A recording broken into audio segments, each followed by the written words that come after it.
Ladies and gentlemen, the Vice President and I are very pleased to welcome you to our press conference. First, I would like to thank Governor Hanson for his kind hospitality and express our special gratitude to his staff for the excellent organization of today's meeting of the Governing Council. We will now report on the outcome of our meeting. Based on our regular economic and monetary analysis, we decided to keep the key ECB interest rates unchanged.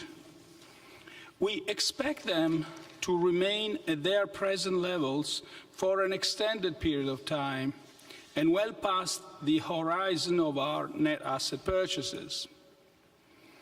Regarding the non-standard monetary policy measures, we confirm that our net asset purchases at the current monthly pace of 60 billion euros are intended to run until the end of December 2017, or beyond if necessary, and in any case until the Governing Council sees a sustained adjustment in the path of inflation consistent with its inflation aim. The net purchases will be made alongside reinvestments of the principal payments from maturing securities purchased under the asset purchase program. Our monetary policy measures have continued to preserve the very favorable financing conditions that are necessary to secure a sustained convergence of inflation rates towards levels below but close to 2% over the medium term. The information that has become available since our last monetary policy meeting in late April confirms a stronger momentum in the euro area economy, which is projected to expand at a somewhat faster pace than previously expected. We consider that the risks to the growth outlook are now broadly balanced. At the same time, the economic expansion has yet to translate into stronger inflation dynamics.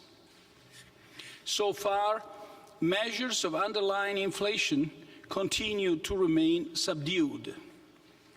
Therefore, a very substantial degree of monetary accommodation is still needed for underlying inflation pressures to build up and support headline inflation in the medium term.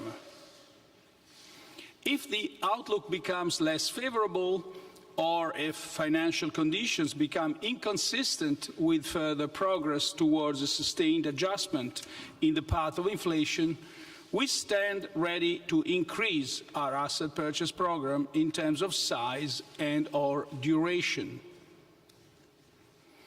Let me now explain our assessment in greater detail, starting with the economic analysis. Euro area real GDP increased by 0.6% quarter-on-quarter in the first quarter of 2017, after 0.5% in the last quarter of 2016. Incoming data, notably survey results, continue to point to solid, broad-based growth in the period ahead. The pass-through of our monetary policy measures has facilitated the deleveraging process and should continue to support domestic demand. In particular, the recovery in investment continues to benefit from very favorable financing conditions and improvements in corporate profitability. Employment gains, which are also benefiting from past labor market reforms, are supporting real disposable income and private consumption. Moreover, the global recovery is increasingly supporting trade and euro area exports. However, economic growth prospects continue to be dampened by a sluggish pace of implementation of structural reforms, particularly in product markets, and by remaining balance sheet adjustment needs in a number of sectors, notwithstanding ongoing improvements. This assessment is broadly reflected in the June 2017 Eurosystem staff macroeconomic projections for the euro area, finalized in late May, which are conditional on the full implementation of all our monetary policy measures. These projections foresee annual real GDP increasing by 1.9 in 2017, by 1.8 in 2018, and by 1.7 in 2019. Compared with March 2017 ECB staff macroeconomic projections, the outlook for real GDP growth has been revised upwards over the projection horizon. The risks surrounding the euro area growth outlook are considered to be broadly balanced. On the one hand, the current positive cyclical momentum increases the chances of a stronger than expected economic upswing. On the other hand, downside risks relating to predominantly global factors continue to exist. According to Eurostat's flash estimate, euro area annual HICP inflation was 1.4% in May, following 1.9% in April and 1.5% in March. As expected, the recent volatility in inflation rates was mainly due to energy prices and temporary increases in services prices over the Easter period. Looking ahead, on the basis of current futures prices for oil, headline inflation is likely to remain around current levels in the coming months. At the same time, measures of underlying inflation remain low and have yet to show convincing signs of a pickup, as unutilized resources are still weighing on domestic price and wage formation. Underlying inflation is expected to rise only gradually over the medium term, supported by our monetary policy measures, the continuing economic expansion, and the corresponding gradual absorption of economic slack. This assessment is also broadly reflected in the June 2017 Eurosystem staff macroeconomic projections for the euro area, which foresee annual HICP inflation at 1.5% in 2017, 1.3% in 2018, and 1.6% in 2019. By comparison with March 2017 ECB staff macroeconomic projections, the outlook for headline HICP inflation has been revised downwards, mainly reflecting lower oil prices. Turning to the monetary analysis, broad money M3 continues to expand at a robust pace with an annual rate of growth of 4.9% in April 2017, after 5.3% in March. As in previous months, annual growth in M3 was mainly supported by its most liquid components, with the narrow monetary aggregate M1 expanding at an annual rate of 9.2% in April 2017, after 9.1% in March. The recovery in loan growth to the private sector observed since the beginning of 2014 is proceeding.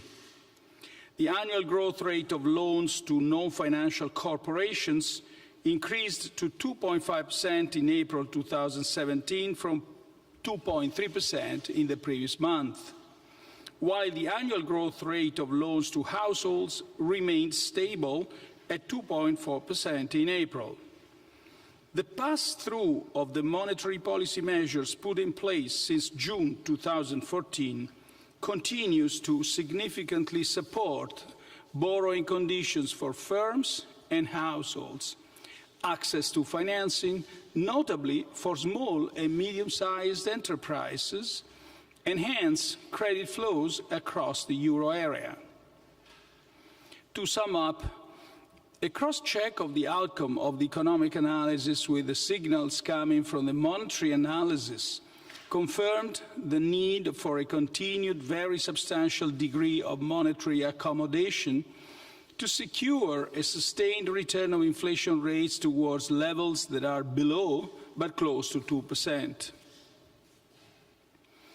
In order to reap the full benefits of our monetary policy measures, other policy areas must contribute much more decisively to strengthening economic growth. The implementation of structural reforms needs to be substantially stepped up to increase resilience, reduce structural unemployment, and boost productivity and potential output growth. Regarding fiscal policies, all countries would benefit from intensifying efforts towards achieving a more growth-friendly composition of public finances. A full, transparent and consistent implementation of the Stability and Growth Pact and of the macroeconomic imbalances procedure over time and across countries remains essential to bolster the resilience of the euro area economy. And we are now at your disposal for questions. Ms. Weisbach.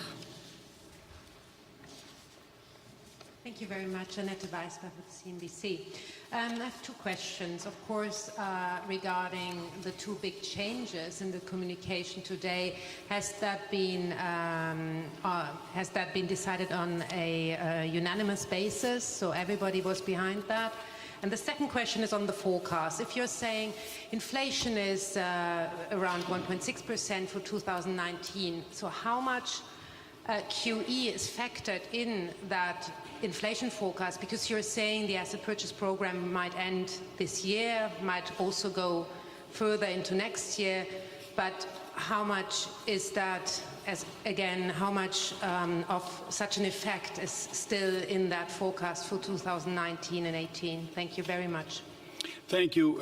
On the first question, we didn't have a vote, so I can't really say unanimity. But basically, I didn't hear any dissenting voice by any governing council member with respect to the proposals that have been just stated in the introductory statement.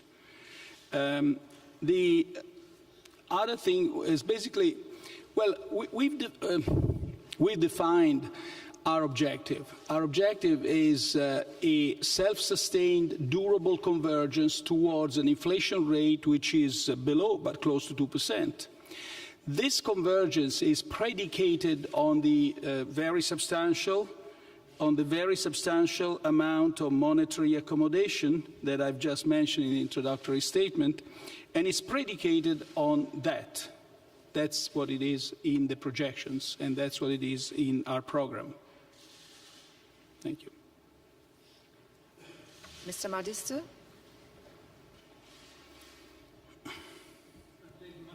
Reuters.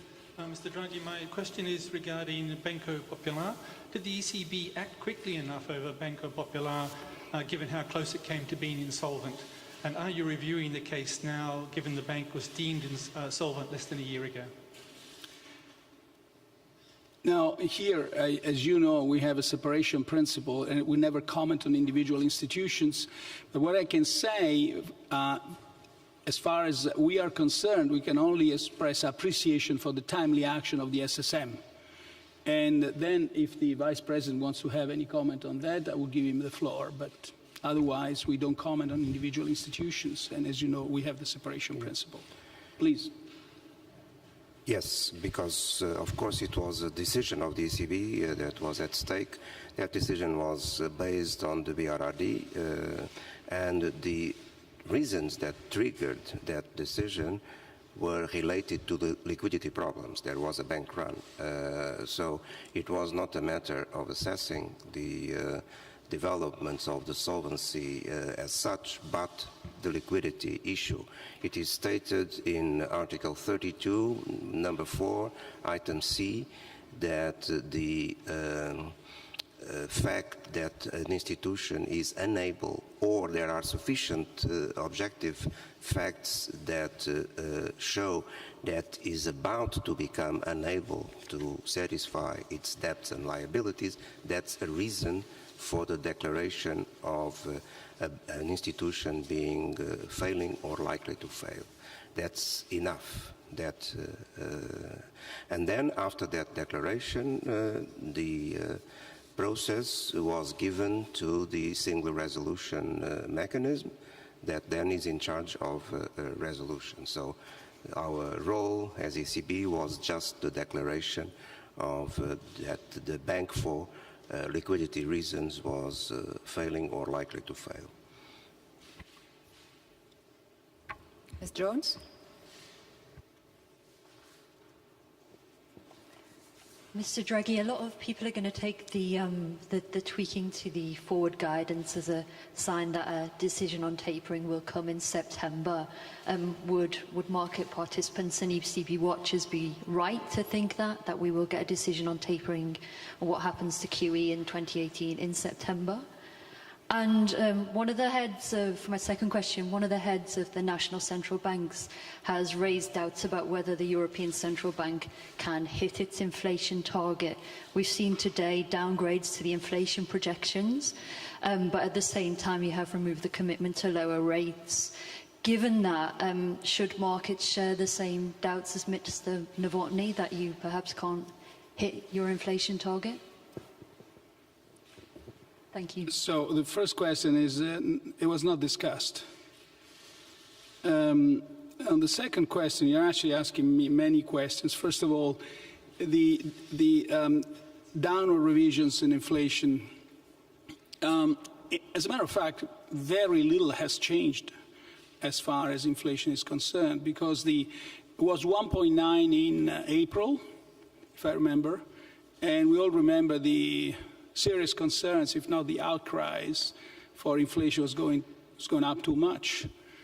And now it's 1.4, and it's mostly, actually, almost entirely driven by the price of oil and price of foods. So from that viewpoint, nothing has changed in substantial terms. What needs to be explained, however, is the flat and low profile of the underlying inflation. And that needs to be explained in a sense. And that has to do mostly with the subdued nominal wage growth. And there are many reasons, and some of them may be more important than others. It's hard to say which is which, but basically the reasons that are behind this are certain structural changes that have taken place, one of which is certainly the backward-looking negotiation of nominal wages to looking as a sort of reference of inflation, looking at low inflation rates as a basis for current negotiations. But there are also other reasons. All this recovery is happening with a very strong creation of new jobs. And so there is definitely a very significant increase in labor force, labor participation. At the same time, we have evidence that many of the, it's hard to say what is the percentage, but many of these new jobs are so-called low-quality jobs, where we're talking about temporary employment, we're talking about part-time employment. There are many, so much so that the ECB in a recent paper has developed some measures of of a broader concept of unemployment, which is broader than the official rate.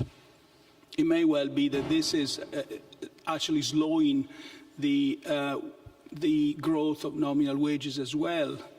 More generally, structural reforms that have taken place are very good. I mean, are good for growth certainly, and are good ultimately in the medium long term for employment, but also in making the markets more flexible, especially the labor market more flexible, do tend to produce a lower growth in nominal wages. So all this makes us think that some changes in the structure of wage negotiations have taken place. However, so this is, the first thing is basically we need to be patient. We need to be patient because we know that the labor market slack is actually tightening, the output gap is closing, and we know that all these factors in the end, their effects will fade away. The job quality will improve, productivity will increase with the cyclical recovery goes up. So the second point is that so first of all, we need to be patient. Second is we need to be confident. If we look at the uncertainty dimension of inflation, we see two phenomena. The first is that tail risks have disappeared. So deflation risks are not there any longer. And that's why we have removed one of our easing biases, which was exactly addressing the tail risks of the inflation path. And we also see that the uncertainty about the path of inflation is also decreased. So as the output gap will close and unemployment rate will go down, we are becoming also more confident that the inflation path will converge towards our objective in a durable way. Now, having said that, and here I come to the other part of your question, we need to be persistent. So we need to continue to accompany the recovery with our monetary policy. We will continue with our purchases, and the introductory statement, again, is quite clear. We confirm our net asset purchase, the current monthly pace of 60 billion euro, and these purchases are intended to run until the end of December 2017 or beyond if necessary, and in any case until the Governing Council sees a sustained adjustment in the path of inflation consistent with its inflation aim. Also, I want to emphasize that basically the ECB will be in the market for a long time. When we say the net purchases will be made alongside reinvestments of the principal payments from maturing securities purchased under the asset purchase program. And just a little later on, we say that a very substantial degree of monetary accommodation is still needed. If the outlook becomes less favorable, or if financial conditions become inconsistent with further progress, we stand ready to increase our asset purchase program in terms of size and or duration. So the bottom line basically is that the Governing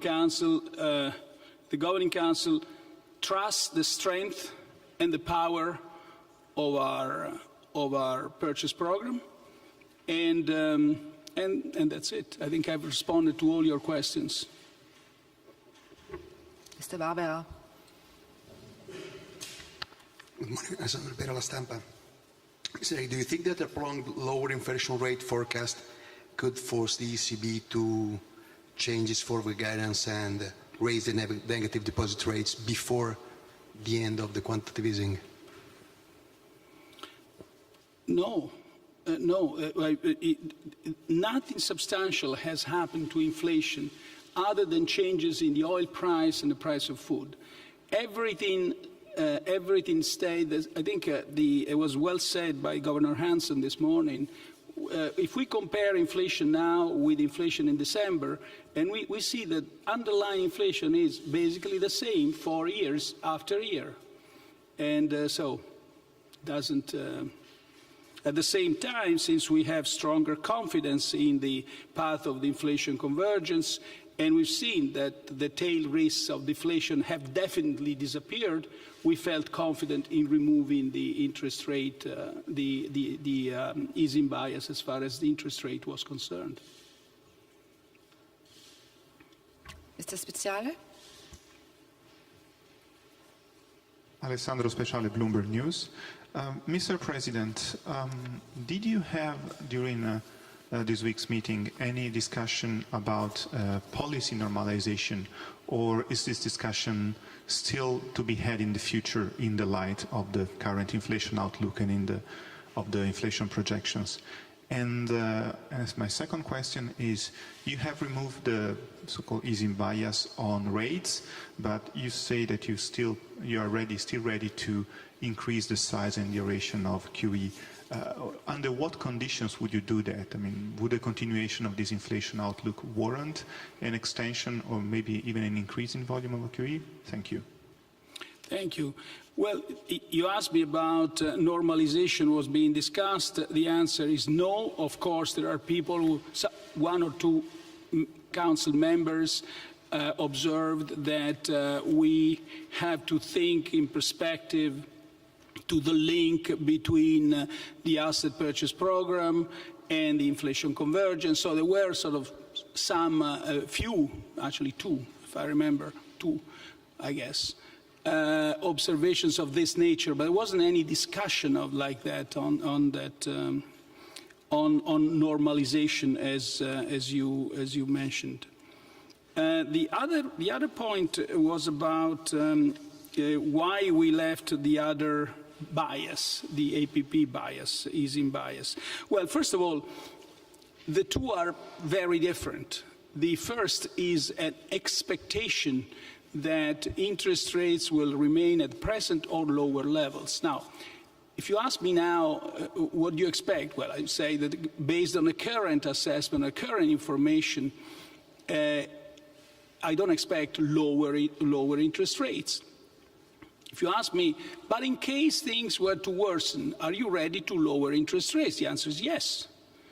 So the APP easing bias is like this, is a reaction, it's part of a reaction function, and it does say that if things were to turn less favorable, so, and here I just stop a moment, if things were to turn less favorable, is a set of contingencies which is more benign than the tail risk contingency embodied in the expectation, and as such is still there.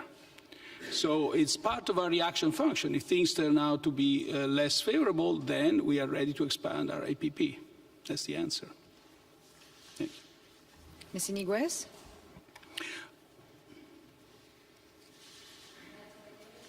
Spanish press agency EFE. I have a question about Popular.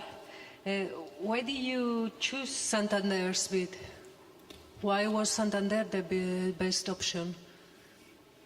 As before, I referred to the Vice President. As I said before, after the declaration that the bank was failing or likely to fail because there was a bank run and a liquidity issue, which is a sufficient justification for that declaration, then the matter went to the single resolution mechanism. And single resolution mechanism, the SRM. Board. Well, board is the deciding body of the SRM. The SRM is the mechanism, as the SSM is the mechanism for supervision. So the matter after the declaration went to the resolution mechanism, to their board to take the decisions about resolution. So after the declaration of failing or likely to fail, we had no interference with the subsequent decisions.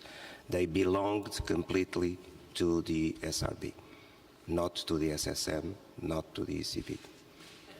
Can you see the I'm talking about legal competences, and we have to be very formal in this matter, as you, I'm sure, fully understand. So legally, our competence was just to declare that the bank was failing or likely to fail for liquidity reasons. All the rest was not legally with us. Mrs. Rank? Do you have, yes, Mrs. Rank?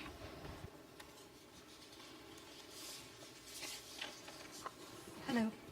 I have two questions. One is local and one is more general. Sirje Rank from Estonian Business Daily Äripäev. And Estonia is a country with very low public deficit, public debt, and we have no government bonds. Estonian politicians are thus complaining that Estonia is in a way missing out from this central bank stimulus, QE. How would you respond to such interpretation of QE? And second question is about EMU reform. The European Commission has tabled the discussion paper for reform of Eurozone. And we are already discussing about Eurozone finance ministers and Eurozone parliaments and etc. Once you wrote that we shouldn't scare or confuse the public with such discussions, but concentrate instead on critical minimum that is necessary to make the Eurozone function better. So how would you define this critical minimum, and what is this critical minimum on member state level? Thank you. Thank you. As far as the first question is concerned, I would defer to Governor Hansen, and then I would just add something at the end, please.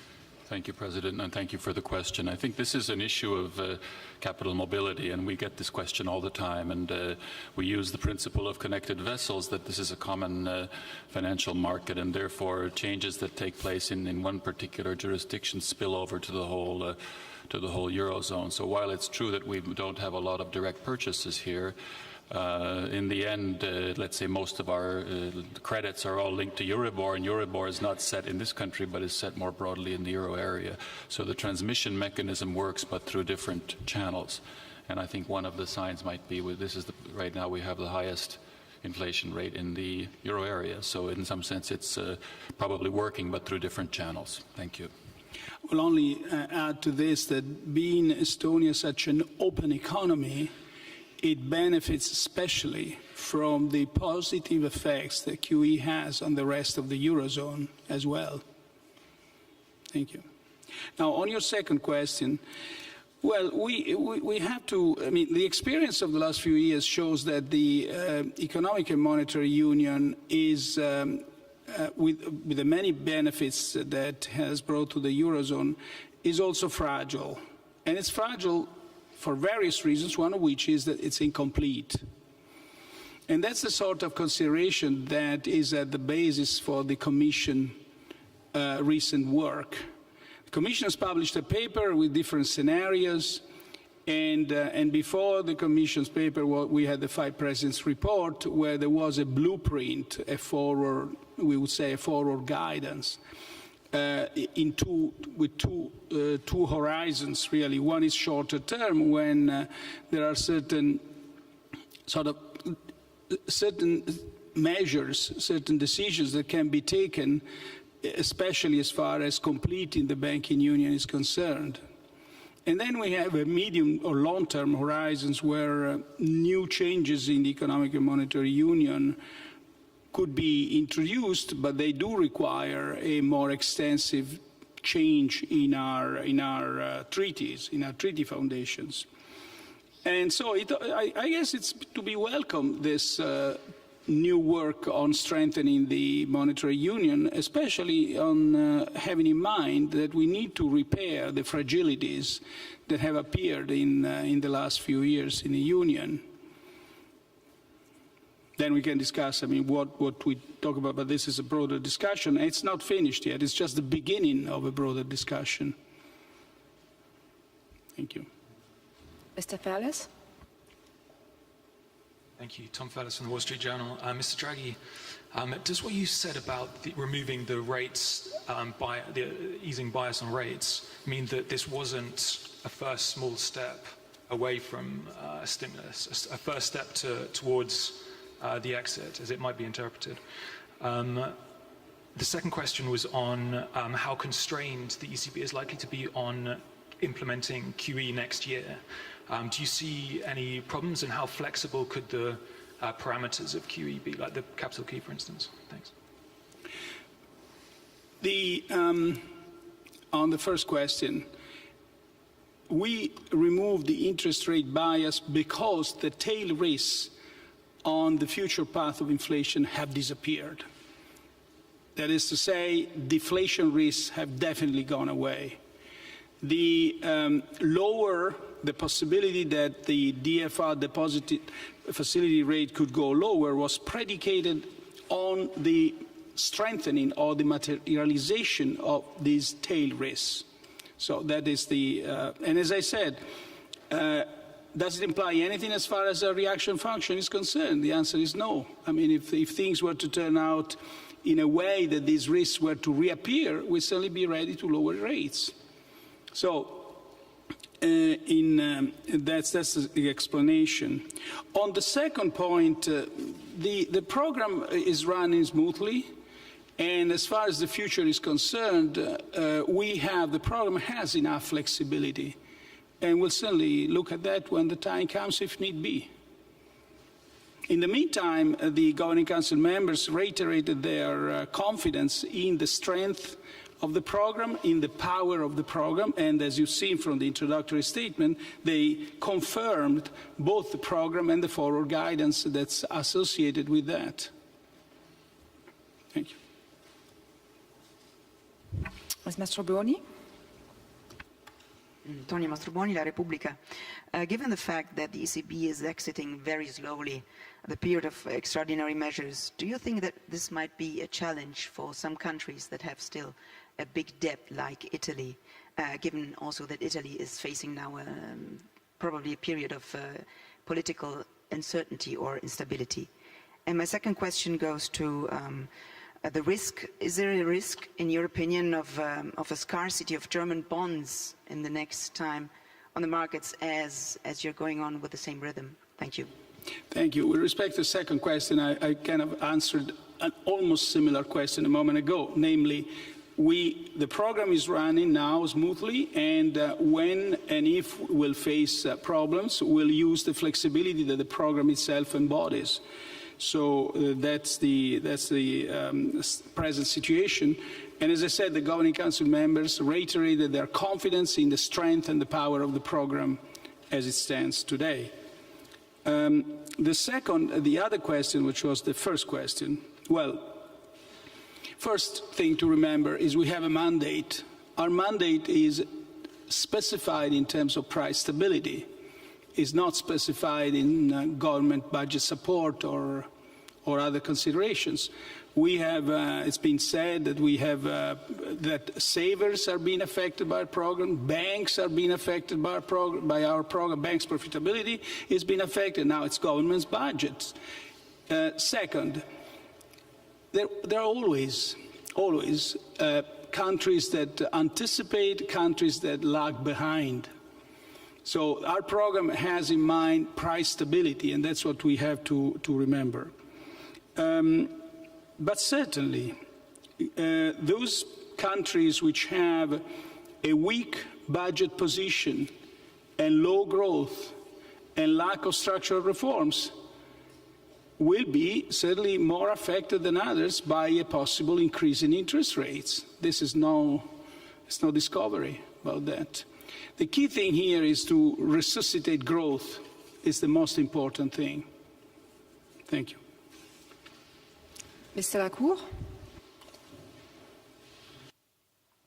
Jean-Philippe Lacour, French agency AFP. Mr. Draghi, on the sum-up sentence of your introductory statement, the mention with undue delay was dropped regarding the sustained return of inflation toward level close but below but close to 2%. Is it just a formal change, or what is the merit of this dropping of without undue delay? That's the first question. It's purely formal. Oh, purely formal. Yes. I have another more broad question.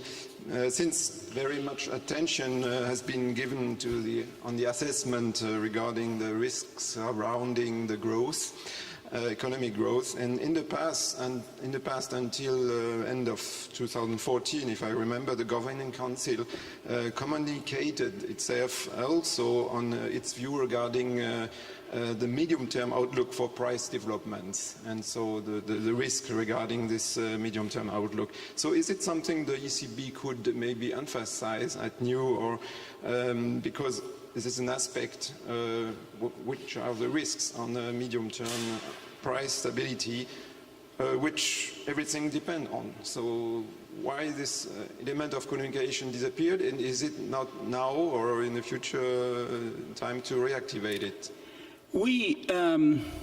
We didn't have a discussion of when and if to reactivate, but certainly it's a topic which from time to time resurfaces in our discussions. And so it was raised this morning. It was raised in other meetings in the past. We are reflecting on it.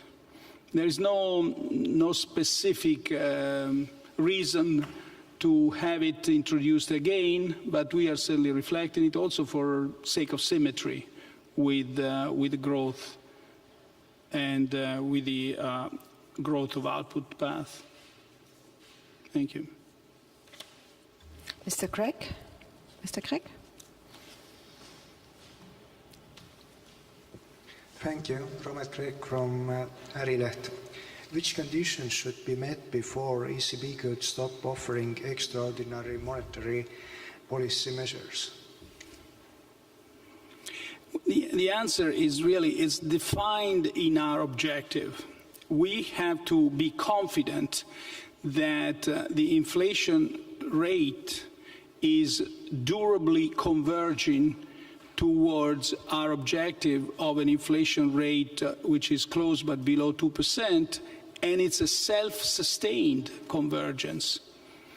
In other words, it's durable, but it's also going to stay there once we withdraw the monetary policy support. Mr. Jakish? Klausner Jakish, ARD German Television, Mr. President. I would like to touch on the 4 preconditions you mentioned early on this year, which are necessary in order to get back to a kind of normal monetary policy. If I look at the revised inflation outlook, which is really less favorable than the last one, what is your expectation? Will we actually see within the 3-year period any going back to a normal monetary situation?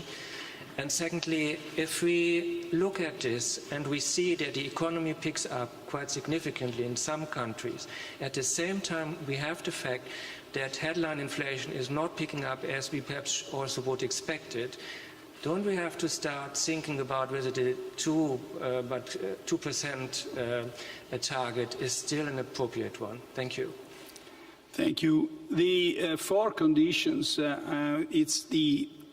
are in the definition of our objective, which is a durable, self-sustained convergence of the rate of inflation towards an inflation rate of close but below 2%. So that stays there. That's our objective. It's not employment, it's not growth. Certainly, the stronger is the recovery, the stronger is the decline in unemployment rate, the more confident we become, as we did today, that the convergence is on its way to actually satisfy the conditions that I mentioned in its definition. That's what. Second point about inflation, I said it at the beginning. Nothing has substantially changed as far as inflation is concerned. We have to. There is going to be also in the coming months, by the way, a significant amount of volatility due to oil prices and food prices, but the underlying inflation is basically staying what it is today. So it's pretty, what we see now, based on the current information, is a path of low inflation, underlying inflation, and flat across time. You feel it? No. We're going to have to close the press conference a bit earlier today for logistical reasons, and I'd like, as a sign of appreciation, to give the last question to media from our host country, Mr. Oya.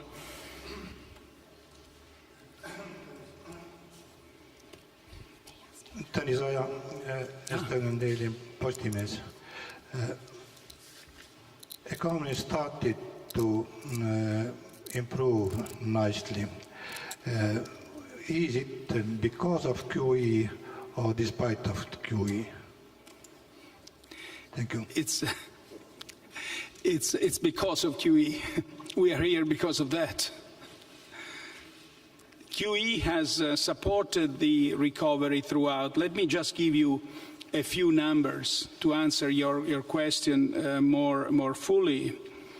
Just said that, by the way, growth has been just revised from 0.5 to 0.6% in the first quarter. And so the annual growth for this year is going to be projected to be 2% rather than 1.9%. But also, if you look at various indices, the PMI, which is an index we use to assess the state of the economy, is now at the highest level since April 2011. The Economic Sentiment Index, it's close to the level it had in 2007, which is an all-time high. The unemployment now it's 9.3%. It's the lowest since March 2009, with all the qualifications that I've made before about having a broader concept of unemployment as one of the reasons why we don't see much growth in nominal wages. And 5 million jobs have been created in the Eurozone in the last 3.5 years. More jobs than anywhere else in the world, I think, certainly more than in the United States. So the risk of deflation has dissipated. The recovery is proceeding based on consumption and consumption and investment are growing because of QE also, not only, but also QE, because oil prices are, or because interest rates are low, labor income has increased, wealth, households' wealth is also increased. Financing conditions remain extremely favorable. So, and this is essentially because of QE. And the pass-through of our monetary policy decisions has probably never been so effective as it is today. So this is passed into lower lending rates, much closer spreads across the Eurozone, closer spreads across sectors and between different companies. I think I've said in the introductory statement that the SMEs are also benefiting greatly from the QE policy and from our monetary policy measures. So I think I've answered fully to your question. Thank you. Thank you very much.